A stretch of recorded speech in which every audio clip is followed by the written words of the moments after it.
It was supposed to be a routine publishing announcement. Instead, it detonated like a royal landmine. A respected publisher revealed explosive claims about Sarah Ferguson's private conversations, secret negotiations, and alleged betrayals that struck at the heart of the monarchy. What stunned insiders most wasn't just the accusations, it was Sarah's response. Cold, calculated, unapologetic, and it would trigger a chain reaction no one inside the palace was prepared for. Before we go deeper into what this really means for the royal family, make sure to subscribe so you don't miss a single update. The publisher's statement did not hint or tease. It laid out a narrative that felt almost cinematic in its boldness. Private meetings, discreet phone calls, confidential exchanges that were never meant to travel beyond palace walls suddenly described in stark detail. According to the disclosure, Sarah had allegedly shared insights from deeply personal royal discussions, conversations believed to be protected by trust and tradition. Not merely anecdotes. Not harmless reflections, but sensitive information that, if accurate, suggested an extraordinary breach of confidence. The timing was ruthless. The monarchy was navigating a delicate moment, balancing public engagements with internal restructuring, when the revelations erupted. Palace aides reportedly scrambled as media outlets seized upon the claims, dissecting each sentence, amplifying every suggestion of betrayal. The sense of shock was not limited to the public. Insiders whispered that even seasoned courtiers were caught off guard by how much had allegedly been revealed and how casually it appeared to have been offered. Perhaps most unsettling were the claims that Sarah had privately criticized senior royals while publicly projecting unity. The contrast felt jarring. For years she had cultivated an image of warmth and resilience, a duchess who weathered storms and returned stronger. Yet now, the publisher painted a different portrait, one of strategic positioning, of grievances shared behind closed doors, of personal narratives monetized for advantage. Whether driven by financial necessity, emotional frustration, or calculated ambition, the suggestion alone struck at the monarchy's most sacred currency: loyalty. And then there was her reaction. When reporters pressed for clarification, Sarah did not issue an immediate, sweeping denial. She did not appear visibly shaken. Instead, she responded with measured calm, declining to address specifics while insisting that her intentions had always been misunderstood. That composure unsettled critics even more than the accusations themselves. Her demeanor was described as detached, almost clinical, as though the gravity of the situation had not fully registered, or perhaps had registered and been deliberately contained. Within hours, the media frenzy intensified. Headlines multiplied. Analysts debated motive and consequence. Commentators questioned how far the alleged disclosures extended, and whether more material remained unpublished. The scandal expanded beyond a publishing controversy and into a broader reckoning about trust within the royal family. Each new segment amplified the sense that something foundational had shifted. For the palace, the real crisis was not simply reputational damage. It was the fear of precedent. If private royal discourse could be transformed into public commodity, what protections remained? The institution has survived for centuries on discretion. The idea that one of its own might have pierced that veil felt destabilizing. And yet, as the dust from the initial announcement settled, a deeper tremor emerged. Because what truly shook the monarchy was not the betrayal itself, it was the icy response that followed. When confronted about the publisher's revelations, many expected Sarah to show remorse, or at least restraint. Instead, what emerged was a tone so startlingly indifferent that even longtime supporters were left uneasy. She framed the accusations as misunderstandings, even exaggerations. But to critics, it sounded less like clarification and more like a refusal to acknowledge the emotional damage left in her wake. Her public statement arrived swiftly, crafted with careful language but striking in its cool restraint. She did not deny speaking candidly. She did not directly refute the existence of sensitive conversations. Instead, she suggested that her words had been lifted out of context, reshaped into something more sinister than intended. It was a familiar defense, one that deflected without conceding. To her allies, it signaled composure under pressure. To her detractors, it felt like evasion. What unsettled palace insiders most was not merely the content of her explanation, but its tone. There was no direct apology to the senior royals allegedly affected, no explicit acknowledgement of hurt. The monarchy functions on discretion and loyalty, and even the perception of betrayal carries weight. Yet Sarah's response appeared measured to protect her own position rather than repair fractured trust. That distinction did not go unnoticed. Subtly, almost imperceptibly, she hinted at something deeper, a sense of being misunderstood by the institution itself. She spoke of years navigating a system that never fully embraced her, of pressures the public could not possibly comprehend. It was not a confession, nor was it a defense in the traditional sense. It was something in between. A reframing, a suggestion that context matters, that survival within royal life demands difficult choices. Analysts quickly began dissecting her reaction.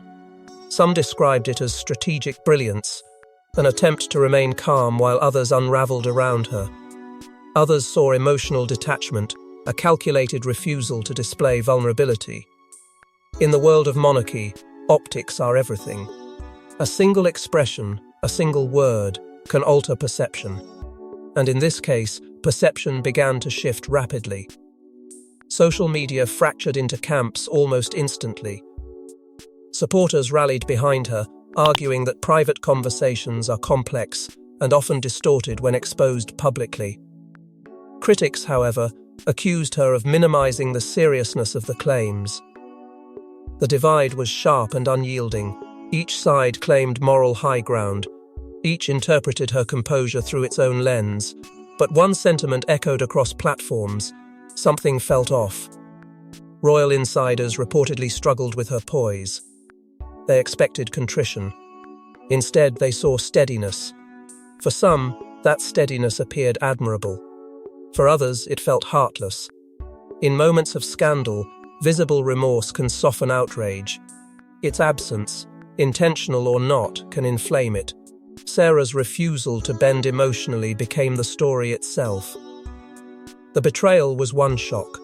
The reaction was another. And yet, beneath the surface of her controlled exterior, questions lingered. Was this resilience forged by years of public scrutiny? Or was it a hardened shell built from long-standing grievances? The monarchy is not merely a family, it is a machine of expectation. Those who feel marginalized within it often carry quiet wounds. Whether those wounds justify disclosure is another matter entirely. As debates intensified and palace corridors buzzed with uneasy whispers, it became clear that this moment did not arise in isolation. The composure she displayed hinted at history, at experiences that shaped her response long before the publisher ever spoke. And as observers leaned closer, searching for cracks in the narrative, one truth began to surface. Yet beneath the polished words lay a deeper history, one filled with tension, ambition, and unresolved resentment. Sarah Ferguson has long been viewed as the spirited outsider who never quite fit inside the rigid royal mold. But insiders now suggest that beneath the charm lay years of quiet frustration. Feeling sidelined, feeling judged, feeling excluded. The publisher's revelations may not have created betrayal, they may have simply exposed wounds that had been festering for decades. From the beginning, her entry into royal life was marked by contrast. She was vibrant, where tradition demanded restraint, expressive where protocol required composure. Adapting to a world governed by unspoken rules proved more complex than headlines suggested. Every gesture scrutinized, every friendship evaluated, every misstep amplified.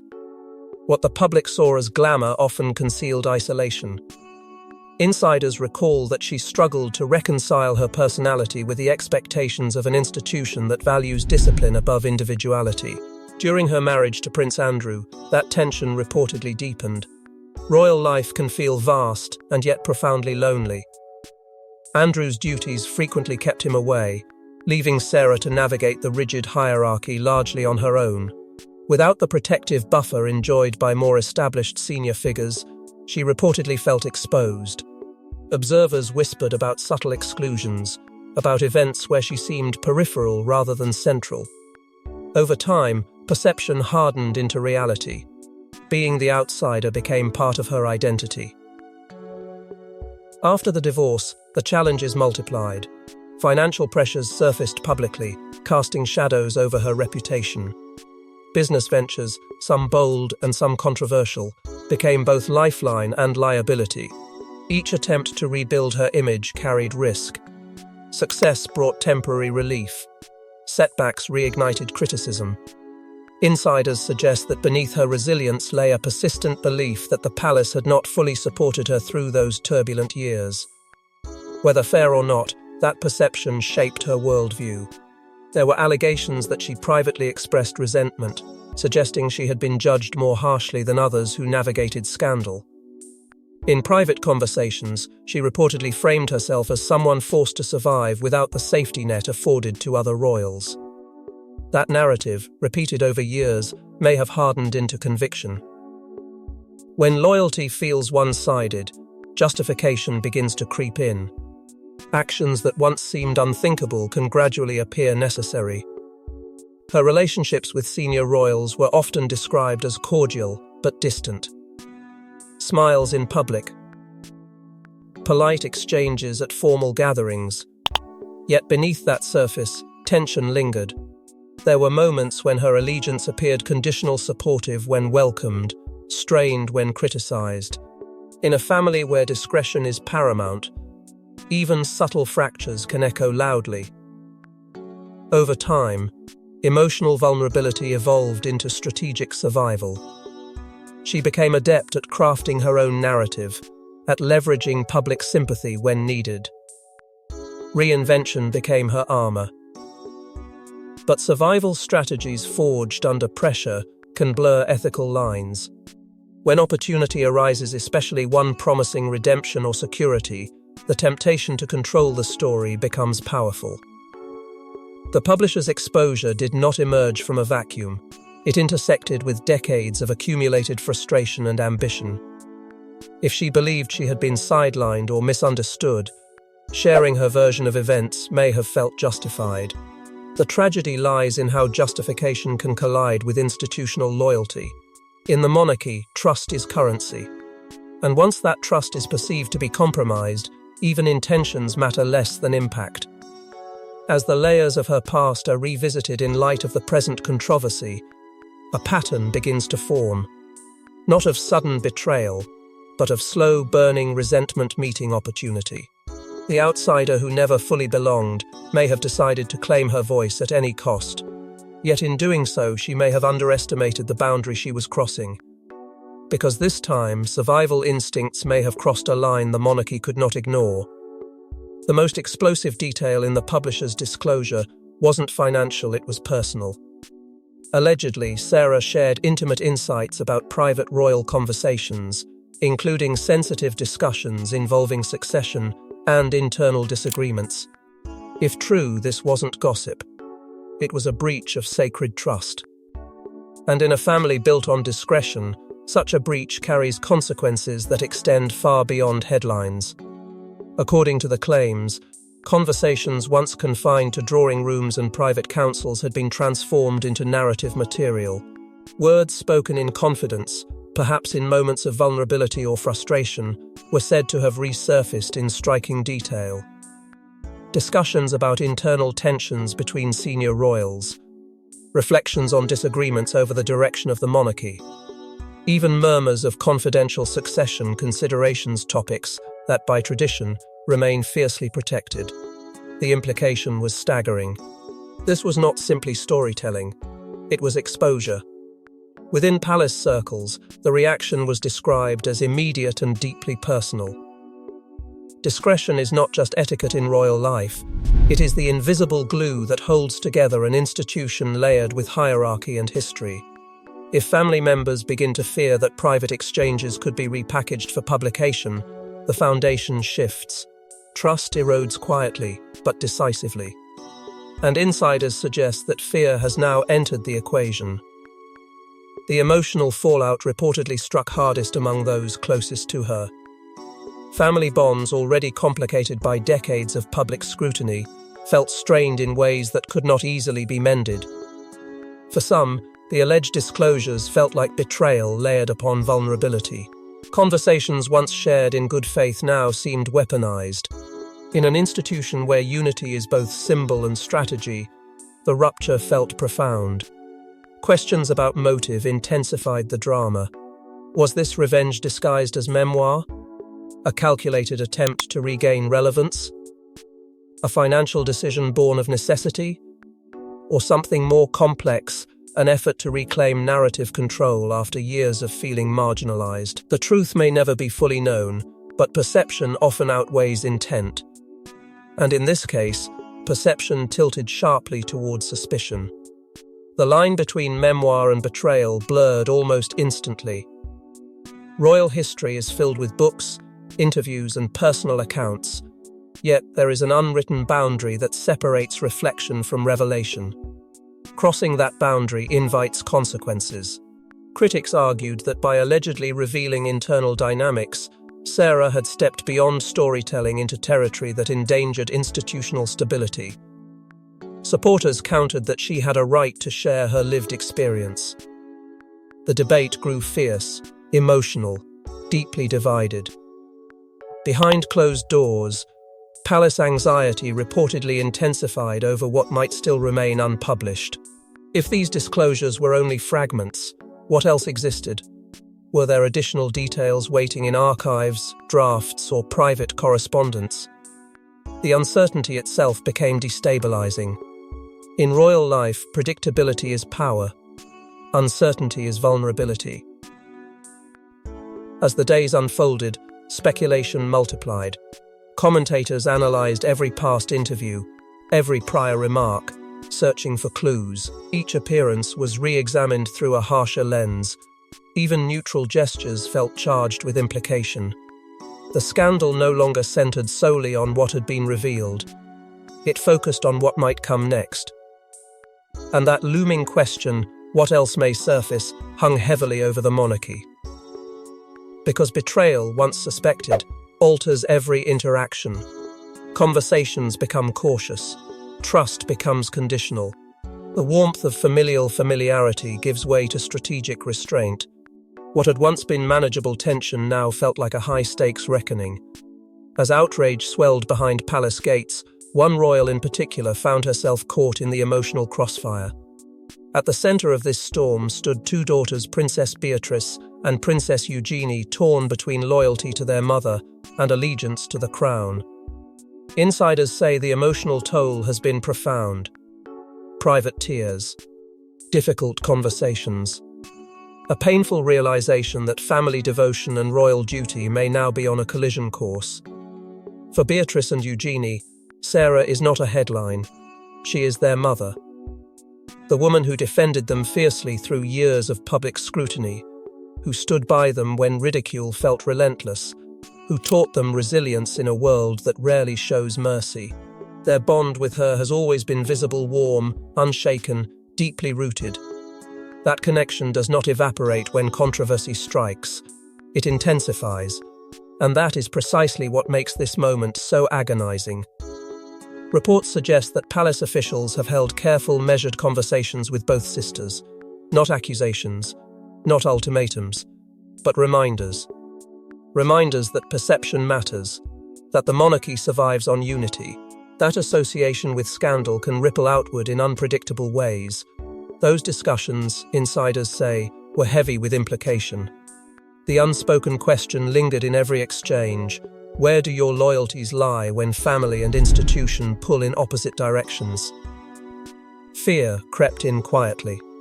Not fear of losing titles or privileges, but fear of inherited damage. In royal life, reputation is fragile. Beatrice and Eugenie have spent years cultivating their own identities, stepping carefully, supporting causes, navigating public life with composure. Now, whispers threaten to overshadow that effort. They know how quickly narratives harden.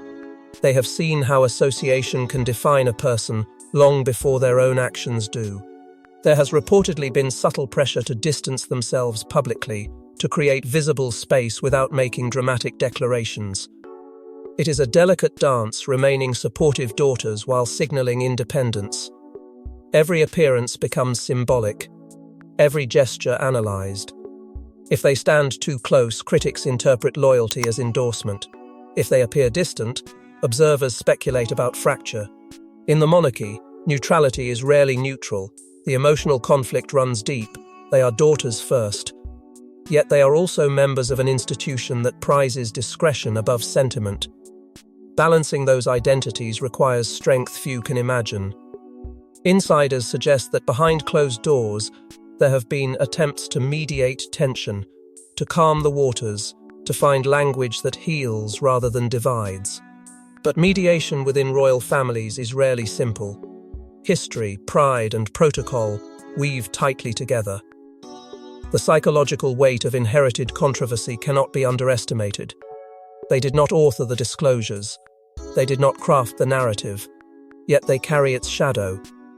The burden of defending a parent while preserving their own futures presses heavily. Their composure at recent royal events, measured, serene, unremarkable, has been described as both dignified and revealing. In silence, they project steadiness. In restraint, they protect themselves. But silence also conceals turmoil. Insiders hint at late-night conversations, at questions without easy answers. Can loyalty coexist with accountability? Can love remain intact when trust within the wider family feels strained? These are not abstract dilemmas. They are lived realities, unfolding quietly behind composed smiles. As the controversy expands beyond the immediate shock of disclosure, the daughters remain poised at the center of its emotional impact. Their choices in the coming months may influence not only their own paths, but the perception of the family as a whole. And as they navigate this precarious terrain, another figure stands at a crossroads of his own. Meanwhile, the king faced a decision that could redefine not just Sarah's role, but her future within the royal fold. For King Charles, the exposure was not merely embarrassing, it was destabilizing. The monarchy he now leads rests on public trust and internal unity. Yet Sarah Ferguson is family. The question haunting the palace corridors was simple but devastating. Should mercy prevail, or must the institution protect itself at all costs? Charles has spent years attempting to steady the image of the crown, refining its message, narrowing its focus, presenting a monarchy that feels purposeful rather than indulgent. He understands that every scandal chips away at credibility. Every perception of disorder weakens the illusion of continuity that the institution depends upon. The publisher's revelations did not just expose private conversations, they reopened anxieties about control, loyalty, and discipline within royal ranks. Advisors reportedly urged swift and decisive action. They spoke of optics, of narrative management, of the danger in allowing ambiguity to linger. The longer uncertainty persisted, the more space critics would have to shape the story. Some within his circle are said to have argued that visible consequences were necessary not to punish, but to preserve confidence. Others warned that harsh measures could fracture family bonds irreparably. The crown's greatest strength is its appearance of unity. Public rupture would feed speculation. Debate intensified around whether Sarah's access to certain royal spaces should be quietly reduced. Would invitations thin? Would roles be informally adjusted? In monarchy, exclusion does not require announcement. It unfolds through absence. A missing appearance, a reshuffled seating plan, a notable silence. Each subtle shift carries weight, yet every restriction risks appearing vindictive if not carefully framed. The optics of leniency posed equal danger. To appear overly forgiving might suggest tolerance for betrayal. The monarchy operates within a delicate social contract. It commands respect because it projects integrity. If that projection falters, restoration is not simple. Charles, acutely aware of public sentiment, must weigh perception as carefully as policy. Mercy may reflect compassion. It may also signal weakness. Protection of the institution may demonstrate resolve. It may also be interpreted as cold calculation. Emergency strategy meetings reportedly unfolded behind closed doors, marked by intensity and caution. Legal advisors, communications experts, and senior courtiers assessed risks. They analyzed potential fallout from every scenario. A formal rebuke could escalate tension. A silent recalibration might minimize immediate drama but prolong suspicion. There were no easy solutions, only competing consequences. The symbolic power of inclusion versus exclusion loomed large. If Sarah remained visibly integrated into royal life, it would signal reconciliation, or perhaps indifference. If she were sidelined, it would speak of accountability, or perhaps exile. In royal tradition, symbolism often speaks louder than statements. Charles understands that history will interpret his response not merely as a family decision, but as a defining moment in his reign. Concerns about precedent deepened the stakes. If one member could allegedly disclose private matters without consequence, what boundary remained? The monarchy's durability depends on discretion. That boundary must appear firm. Yet Charles also recognizes the human dimension. Sarah is not an abstract controversy. She is the mother of his nieces. She has shared family gatherings, celebrations, and hardships. Emotional strain within the family reportedly intensified as conversations grew more strategic than sentimental. As days passed, tension thickened. The king stood at the intersection of duty and bloodline, aware that whatever choice he makes will echo. The monarchy demands steadiness, the family demands compassion, and the world watches every move. But while the palace deliberated, public opinion was already delivering its verdict. Once viewed as the lovable rebel duchess, Sarah Ferguson suddenly found public sympathy evaporating. Commentators accused her of monetizing trust. Headlines questioned her integrity. Supporters began wavering. In a matter of days, the narrative shifted from resilience to recklessness, and the damage was spreading faster than any official statement could contain. The backlash ignited with startling speed. Social media platforms became arenas of outrage, dissecting every alleged disclosure and every word of her response. Clips resurfaced from past interviews, old quotes were reinterpreted, patterns were drawn. The public, once charmed by her warmth and humor, now debated whether that persona had been a carefully curated mask. Hashtags trended. Opinion pieces multiplied. The shift in tone was undeniable. What had once been affection turned into suspicion almost overnight. Former allies began to create distance. Public endorsements softened. Invitations grew quieter. Associations that once felt natural now seemed risky. Sponsors and charitable partners reportedly initiated private reviews, weighing the reputational implications of continued affiliation. In the modern world, image is currency. And currency devalues quickly under scrutiny. The idea that confidential royal conversations may have been leveraged for personal gain rattled even those who had long defended her. Public calls for accountability intensified. Commentators argued that redemption arcs have limits. Yes, she had rebuilt her life after divorce. Yes, she had endured ridicule and returned with resilience. But forgiveness, they insisted, is not infinite. The contrast between her past narrative of reinvention and the present allegations felt stark. Where once she symbolized second chances, she now represented broken trust. The shift was not subtle. It was seismic. Analysts began debating the broader implications for the monarchy. Could the crown absorb yet another internal controversy without long-term damage? Does repeated exposure of private tensions erode public confidence? These questions echoed across television panels and digital forums alike. The scandal no longer centered solely on Sarah's actions. It evolved into a test of institutional endurance. The monarchy thrives on mystique. Repeated breaches weaken that mystique, replacing it with doubt. For Sarah, the emotional toll on her public persona must have been immense, though outwardly she remained composed. Years of rebuilding, of reshaping her image from scandal figure to sympathetic survivor, seemed suddenly fragile. Public forgiveness is powerful but delicate. It rests on the belief that lessons were learned.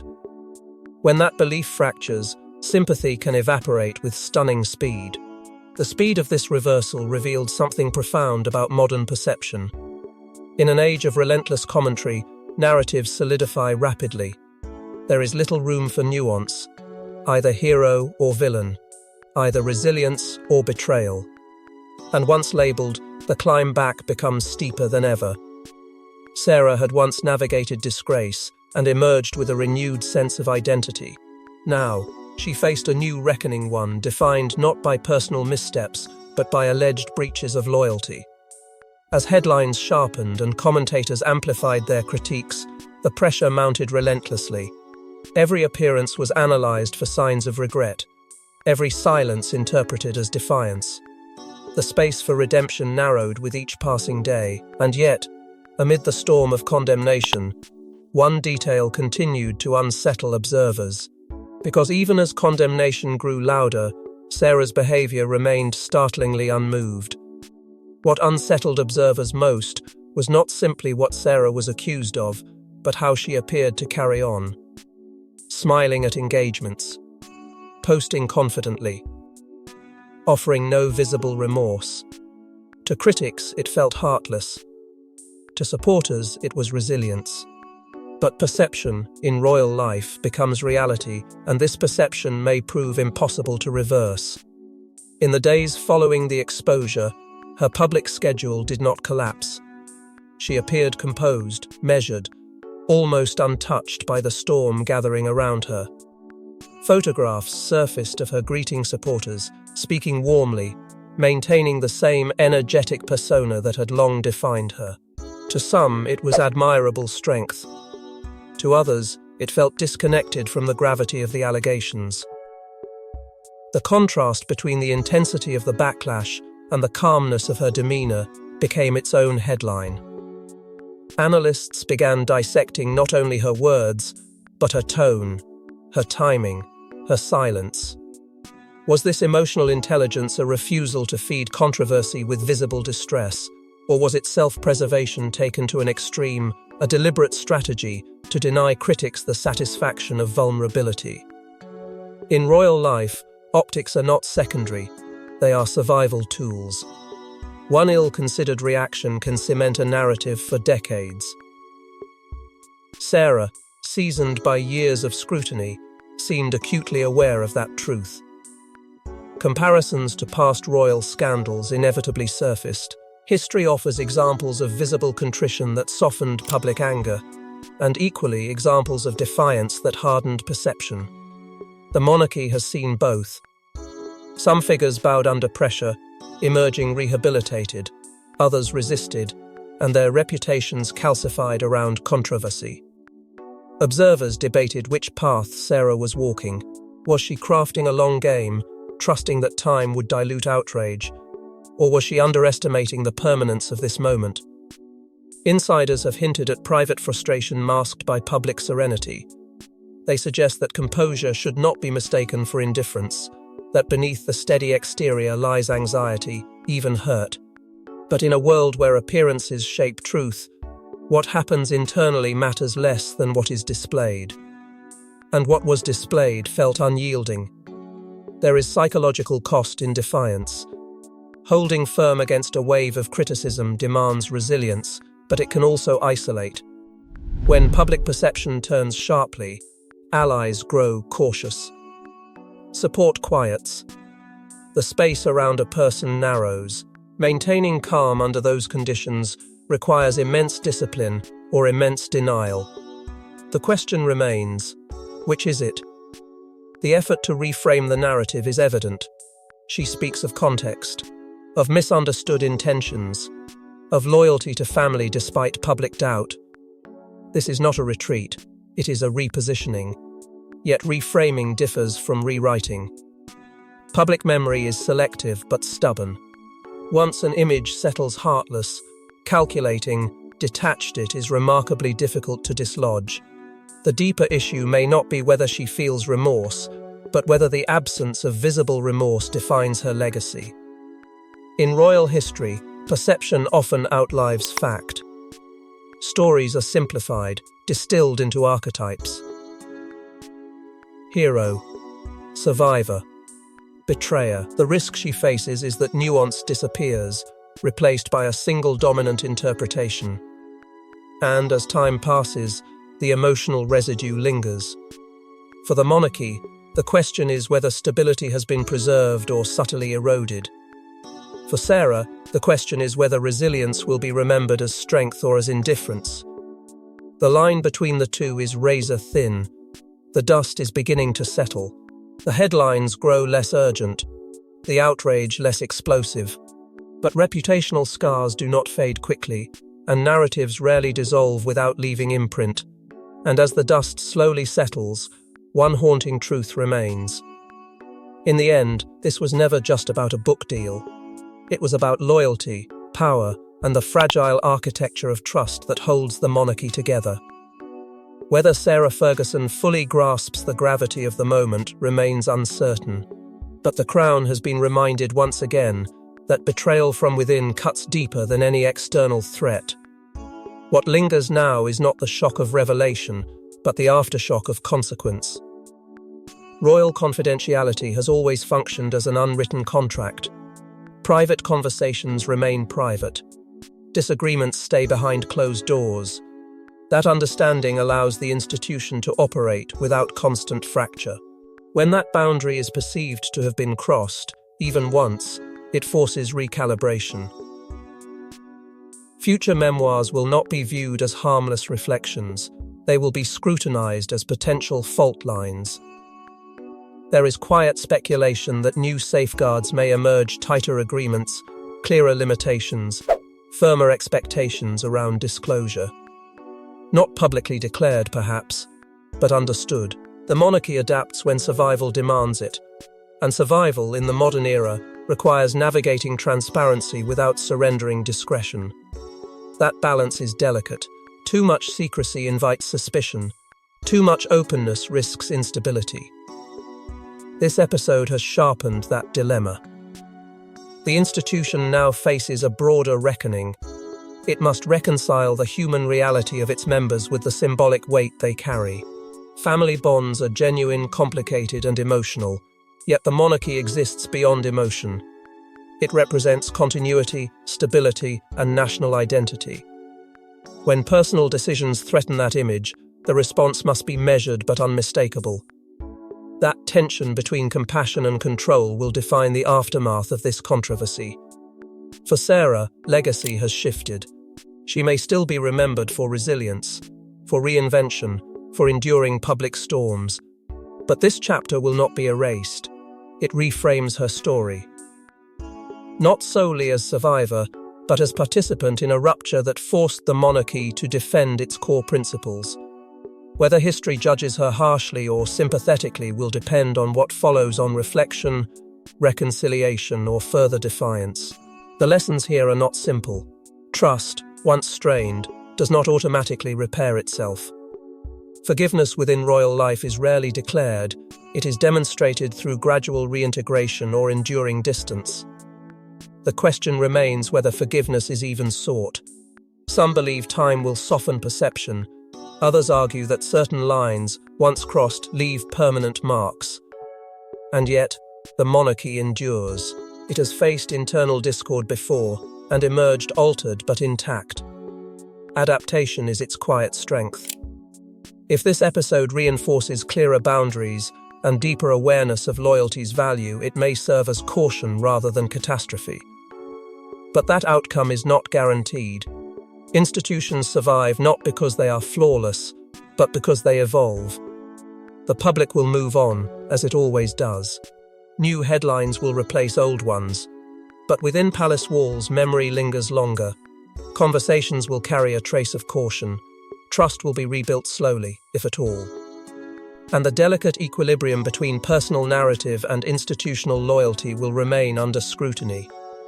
Because in the House of Windsor, loyalty is currency, and once it is spent, it can never be fully restored. Thanks for watching. Please don't forget to like and subscribe, and we will see you in next one.